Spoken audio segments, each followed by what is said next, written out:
When people cannot control you, they will destroy you. Remember that. People will only like you when you give what they want. If you want people to love you, then follow their wants and desires always. When you become who you truly are, then people will start to hate you. When you start to assert your boundaries, your space, your person, then people will not like you. Tandaan niyo po yan. Kung gusto mong mahalin ka ng iba, palagi mo silang pagbigyan. Pero kung gagawin mo naman yung gusto mo, asahan mo, hindi ka nila magugustuhan, kaiinisan ka at kamumuhian ka ng ibang tao. Amen? Halimbawa, kung palagi ka nagpapautang, mahal na mahal ka. Pero hindi ka lang magpautang, hindi mo lang mapagbigyan, napakasama mo na, sisiraan ka. Kapag sinusustentuhan mo ang iyong mga kamag-anak, binibigay mo yung request nila, bida ka. Pero pag meron silang hiningi, hindi mo mapagbigyan, napakasama mo, kontrabida ka. Di po ba? Minsan sa ating mga barkada, best friend tayo, gusto-gusto tayong kasama. Pag sinasang-ayunan mo, pag sinasakyan mo yung trip nila, pero pag may nakikita ka ng hindi maganda na kanilang ginagawa, pagsabihan mo sila, asahan mo, hindi ka natatawagin at isasama doon sa kanilang lakwatsa. Iiwanan ka. Sometimes this also happens to us spiritually.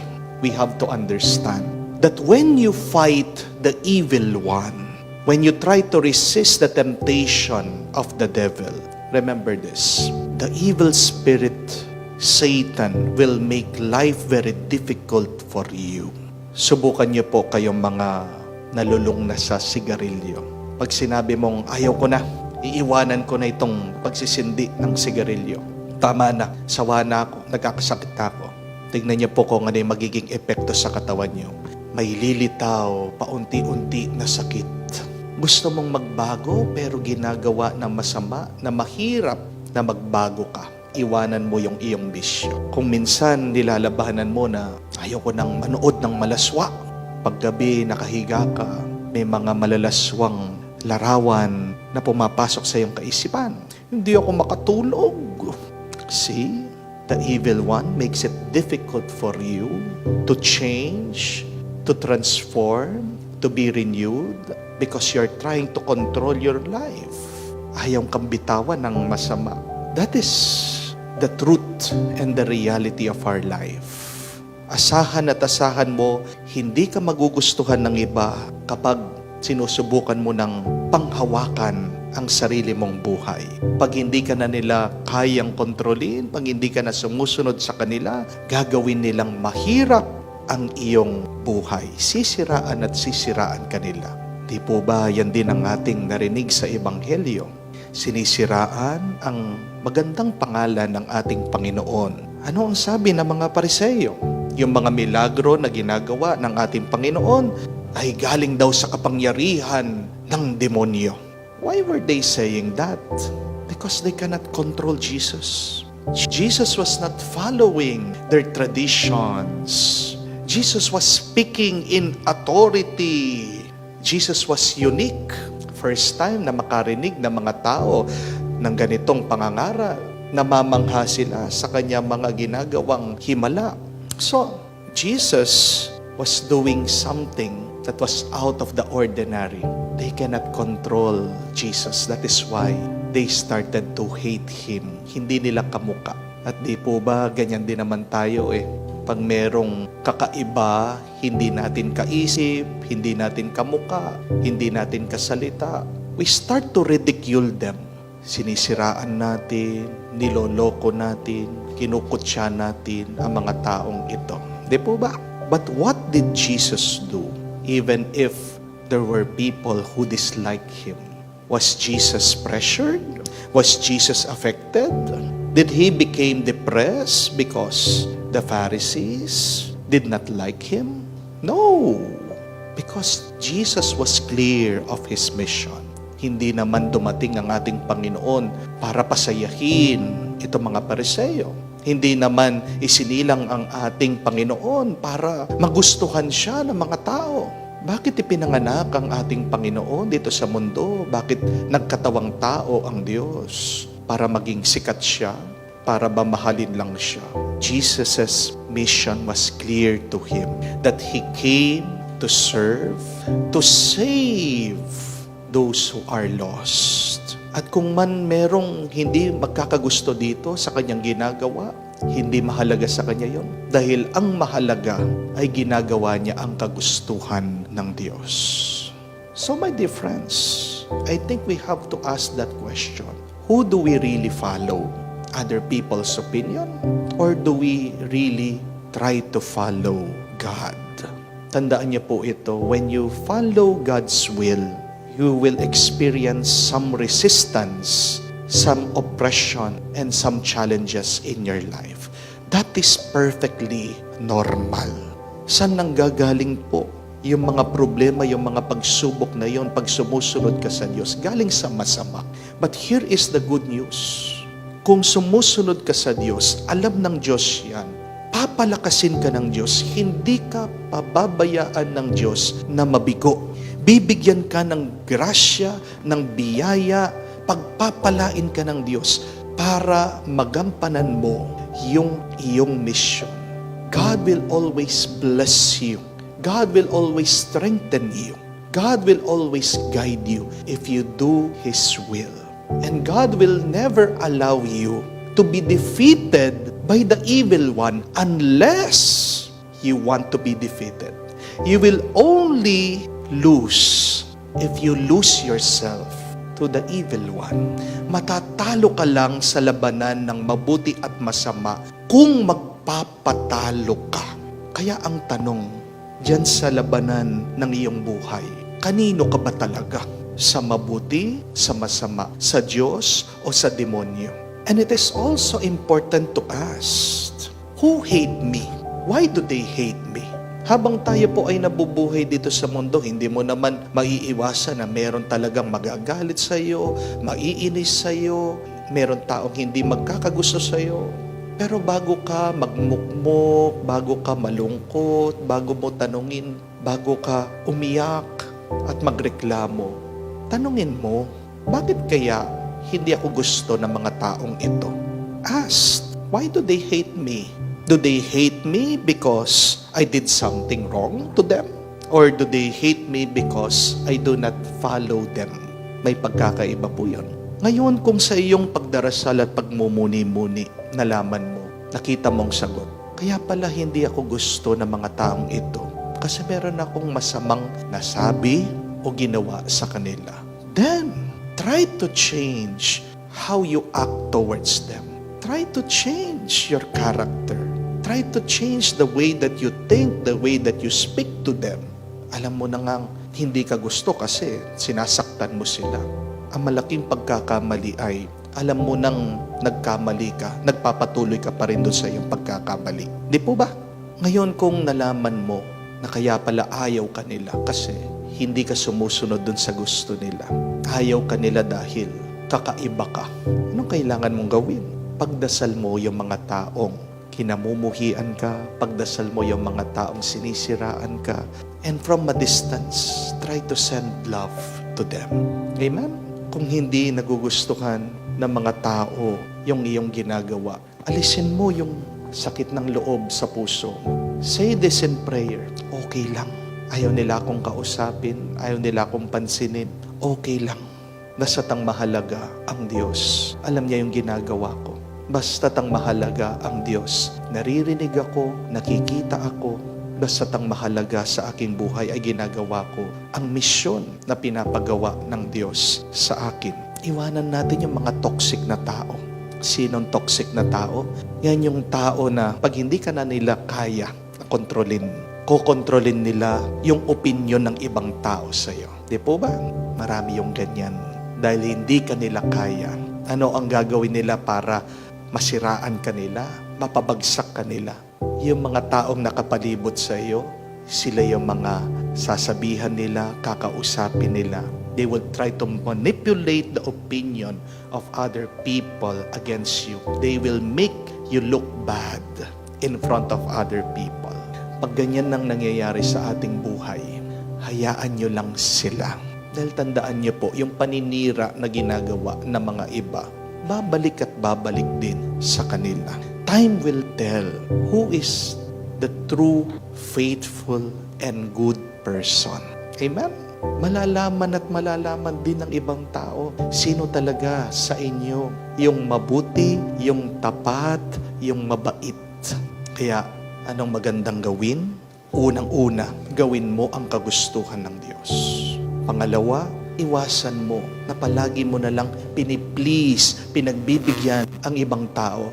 Because I tell you, my dear friends, you will never be happy and fulfilled by always pleasing other people. Pag palagi mong pinagbibigyan yung ibang tao, mauubos ka, mapapagod ka, mamamatay ka. Tandaan niyo po yan. It is good to help people, yes, but please, do it out of good intention. There may be challenges, there may be problems, there may be hardships, but God will always help you, strengthen you, and bless you. Amen? Be free, be happy, be blessed by following first God's will.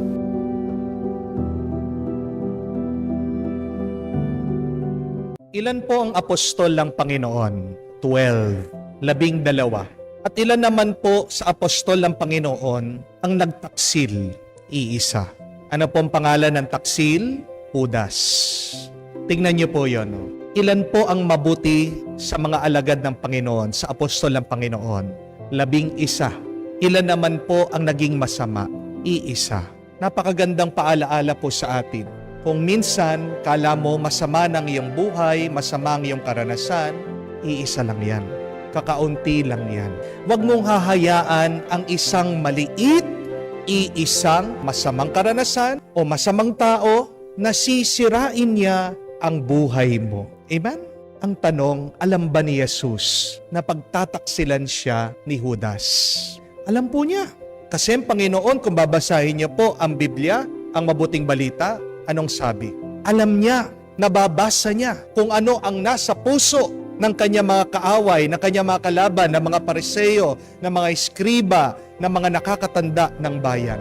Alam niya na darating ang panahon, kakalulu siya, pagtataksilan siya, ibebenta siya, pagbibili siya nitong si Judas. Pero tingnan niyo po, kahit na alam niya darating ang araw, sasaktan siya. Pinili pa rin niya, minahal pa rin niya, pinagkatiwalaan pa rin niya. Ano po ang paalaala sa atin? Magpatuloy tayo sa ating misyon. Magpatuloy ka sa iyong ginagawang mabuti. Manatili ka pa rin tapat, mabait, at mapagmahal. Kahit na merong isa na naninira o merong isang masamang karanasan sa iyong buhay. Dahil tandaan mo, maliit lang yan, kakaunti lang yan, iisa lang yan. Amen? Tayo po mga tao, meron kasi tayong tendency na sirain natin ang buong araw natin, ang buong buhay natin dahil sa isang maliit na masamang karanasan. Ang tawag po ng mga psychologist dito ay domino mindset. Hindi ko po alam kung nakakita na kayo ng domino, yung pong laruan, yung pong game. Minsan, ang ginagawa po ng mga bata, di ba? Ini-stack po yan sa bawat isa. Pwede kang gumawa ng struktura, ng kastilyo, o kahit na ano pa. Isipin niyo po, minsan ang buhay daw, para mga parte o piyesa ng domino. Sa pang-araw-araw mong buhay, meron kang mga ginagawa, meron kang trabaho, meron kang responsibilidad, you are stacking the pieces of your domino of your life. Pero hindi mo maiiwasan, ikaw magkakamali. Di po ba? At minsan, kala natin, nagkamali tayo, mabubuwag, masisira, kala natin apektado na lahat yung ating inaayos, yung ating itinatayo. Pero tandaan niyo po, nasa isip lang natin yan. Ang tawag po dyan ay bias. Ikaw lang ang nag-iisip ng ganyan. Meron ka pa rin kapangyarihan, kung man gumuguho ang iyong buhay, pwede mong ilagay ang iyong kamay, pwede mong pigilan ang pagguho ng piyesa o parte ng iyong buhay. Tandaan mo, huwag mong hayaan ang isang masamang karanasan na mahawa ang ibang mabuti na nangyayari sa iyong buhay. Halimbawa, minsan tayo pag nasa daan tayo, hindi natin maiwasan na meron tayong makagitgitan o makaalitan na ibang mga tao hindi marunong magmaneho. Pero kung man minit ang ulo mo dahil sa traffic, huwag mo naman hahayaan na buong maghapon pag ikaw ay nagtatrabaho, na ikaw ay naiinis at nagagalit. Hindi po ba? Isang karanasan lang yon. Kung nagalit ka doon sa daan, iwan mo doon sa daan. May bagong karanasan ang mangyayari sa iyong opisina, sa iyong trabaho. Kung minsan tayo'y mapapagalitan ng ating mga boss o amo, pero wag mo naman ipapasa yung sakit ng loob sa iyong mga dadatnan sa bahay o tahanan. Minsan dahil frustrated tayo sa naranasan natin sa opisina, kung sino man dadatnan natin sa ating mga bahay at tahanan, sila pinagbubuntungan natin nung ating mga disappointments at frustration. Hindi po ba? Kung ano man yung masamang nangyari sa iyong opisina, iwan mo na doon. Iba yung karanasan mo pag uwi mo. Amen? Di naman natin maiiwasan na magkaroon ng utang. At pag dumating na yung due date, kailangan na nating magbayad, darating na yung naniningil sa atin. Hindi rin natin maiiwasan na hindi tayo makakapagbayad. Di po ba? At dahil hindi tayo makapagbayad, siguradong makakarinig ka na hindi magagandang salita doon sa naniningil sa iyo. Pero mga kapatid, dahil ba pinagmumura ka? Dahil ba nakarinig ka ng masama? Hahayaan mo ba na yung karanasan na yon ay makaapekto sa iyong tulog? Kung hindi ka makatulog, baka lalo ka pang magkasakit. Sasakit lang ang iyong ulo. Hayaan mo. Yung mga masasakit na salita, pasok mo dito, labas mo doon. Tapos na yon. Itulog mo. Magpahinga ka ng mahimbing. Kung minsan, hindi po natin maiiwasan na isa sa ating mga minamahal ay magkakaroon ng sakit. Alam ko po yung feeling na kung saan nalalaman pamilya na may cancer ang minamahal nila. Malignant na pala yung tumor. Alam ko po yung karanasan na yon dahil ang dami ko pong mga inalalayan, dinamayan, sinamahan ng mga pamilya na kung saan ang kanilang minamahal ay nagkasakit. Apektado ang lahat. Pero wala ka na magagawa, hindi po ba? Kung nandyan na ang sakit, anong pwede mong magandang gawin? Kahit na nalaman nyo na ilang buwan, ilang araw na lang itatagal, bakit nyo uubusin ang inyong mga oras, panahon at araw na nagmumukmok, umiiyak at nagluluksa? Buhay pa ang tao. Kung habang may panahon pa, ubusin nyo sa tuwa at galak. Kahit na hindi pa Valentine's, mag-celebrate kayo ng Valentine's kasama ng taong may sakit. Kahit hindi pa niya birthday, pagkatapos ng Valentine's, pag birthday nyo, maganda na kayo. Kahit malayo pa ang Pasko, magbalot na kayo ng regalo, bigyan nyo na ng Christmas gift, bigyan nyo ng aguinaldo. Kesa naman sa maapektuhan ang buong araw, buong buwan, mas nakakalungkot pa nga yung mga iba walang sakit pero hindi pinapansin.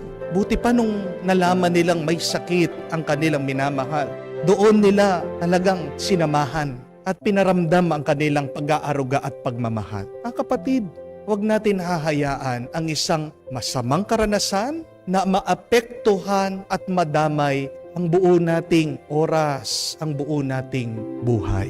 Kung man merong masama na dumarating sa ating buhay, mas marami ang binibigay at pinapaulan na pagpapala at grasya ang Diyos.